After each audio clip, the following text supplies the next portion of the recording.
to be silent. And just, I don't mean to be crass, but just shut up and listen. Because you learn so much if you listen effectively. And so I am able to say to my executives back when they say, this is what we want or this is what we don't want, you know, you said to me A, B, C, D, is that correct? And immediately you can see the executives looking at you and saying, oh, so you actually did hear what I said. So I think that listening is really a critical competency. You cannot communicate very well, and we all talk about effective communication, if you have no idea what you heard in the first place. And I would say probably my second biggest competency is that I'm a very good strategic thinker. I can take any initiative and think strategically about how to do it, and then execute. I can do it. So if you want somebody who can hear what you have to say, come up with the ideas, and then implement it, that's me. And I'm very strong in those three.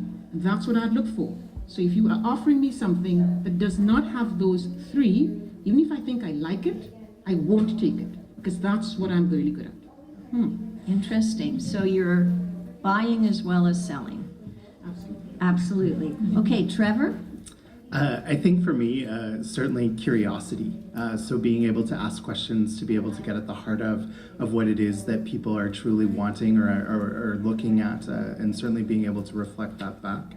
I think evidence-based competency, so being able to root anything or any decision that I make in either previous research or previous theory, experience, being able to quantify why I think something is the reality, and certainly being able to do that on a dime. So having that information at the ready, so being knowledgeable in the areas that I'm being asked to specialize in, and knowing that I'm an expert and being able to articulate why I might be.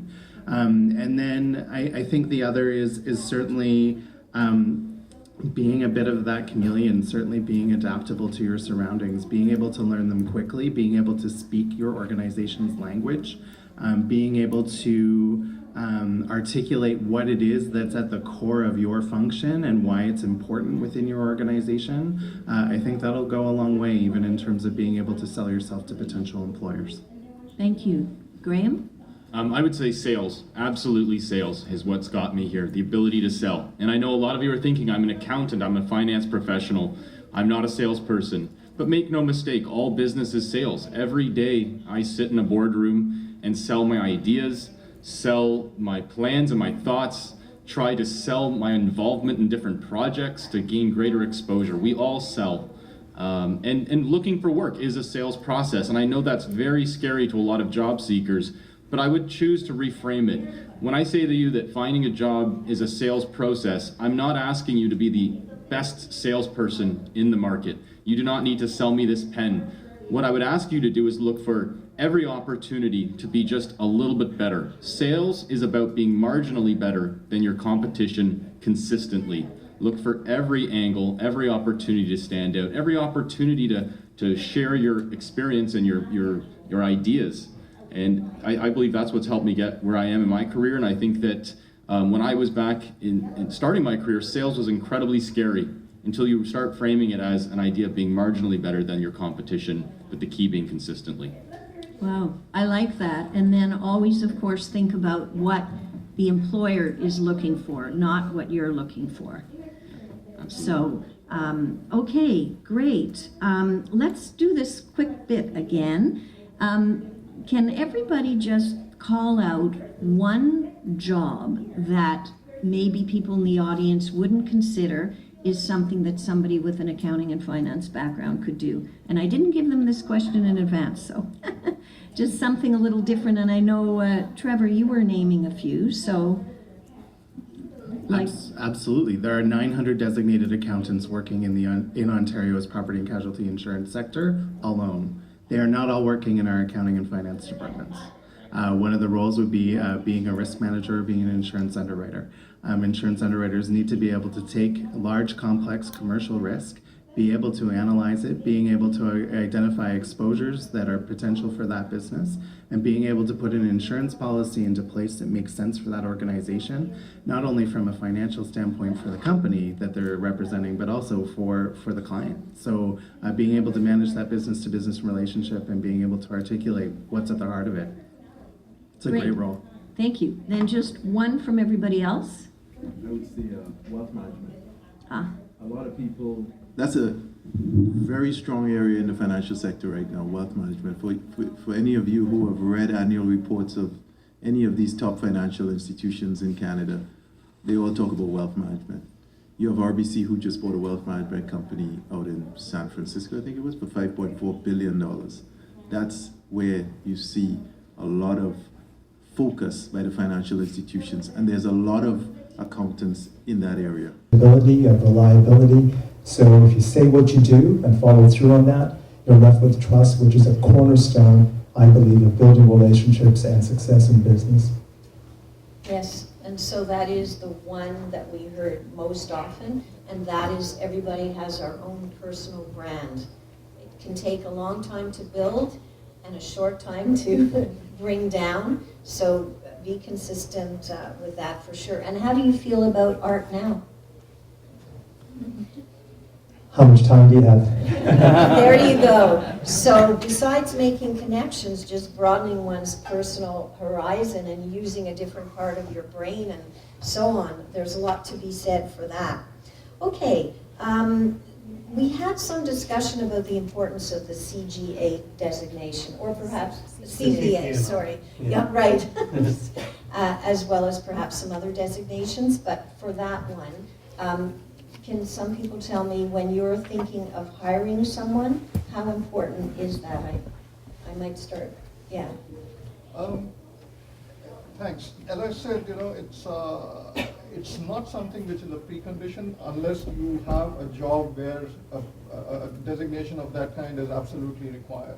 So on the finance side, in the finance department, there may be certain positions where a CPA would definitely be valued over any other professional qualification.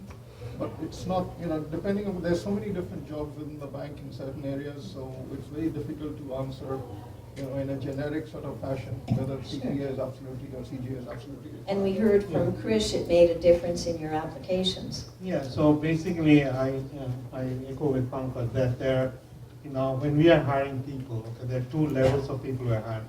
If we're hiring a manager plus, we look for the designation as a must. I think if you don't have it, then perhaps your resume will not make it to my table actually. Okay, and the second is that if you, what does it tell me if you are pursuing that career? When I look at the resume, which is not a manager role, and where I even started, like all of us would like said that we did not become a manager on day one if you're a new immigrant to this country. We all had to take our steps up. I think what the difference it does, it shows that you are committed to, it shows a big sign of, personally to me, it's a sign of commitment, that you want to learn and you want to, because our profession is always changing. The rules are always changing. So if you are not part of any institute, then you may not be up to date with the info that is being there. And that's, I think that's the biggest thing for me, is a sign of commitment. Mesa, did you have something to add to that?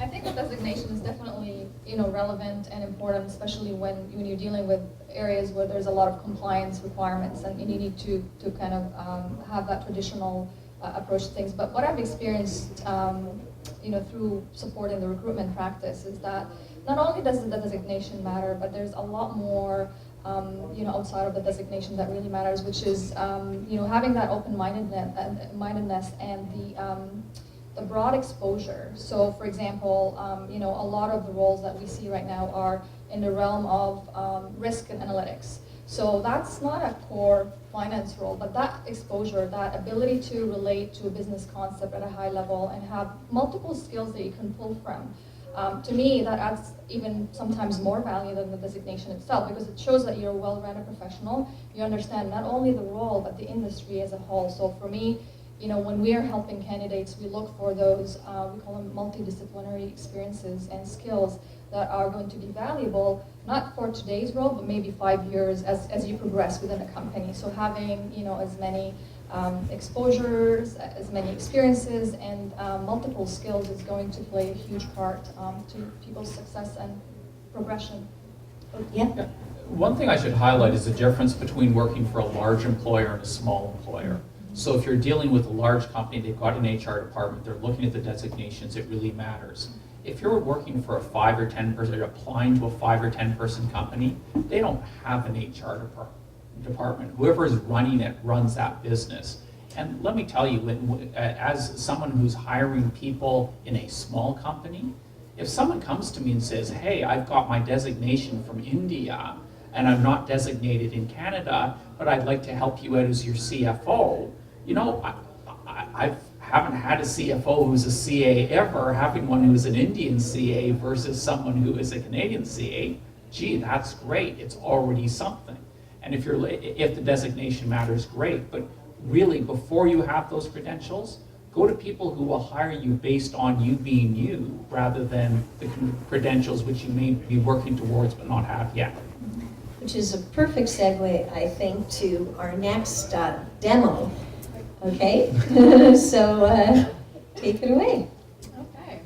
So in this demo, I am a recruiter, and I'm interviewing Upcar, and Upcar is applying for a controller role in a real estate development company. So Upcar, you're applying for this position as a controller. Can you tell me a little bit more about why you feel that you're a great candidate for this role? Sure, Lizanne. So looking at the job requirements for what this role requires, I see that there's a fair bit of technical requirements.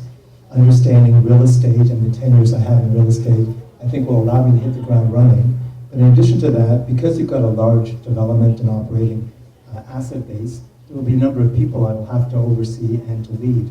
And some of the skills I've been able to garner through my other experience in leading teams, delivering against tight deadlines, and providing useful operational reporting, I think will be valuable for senior management to try to base decisions that have some underpinning and some quality associated with them. So it's really a combination of understanding the industry, demonstrating deliverability against hard and important deadlines, both in a public company context and in a private company context, and providing not just core financial information as a controller, but valuable, qualitative, operational reporting information that might be related to things like lease expiration or weighted average cost of capital or other things that might be very relevant for senior management to base some decisions on.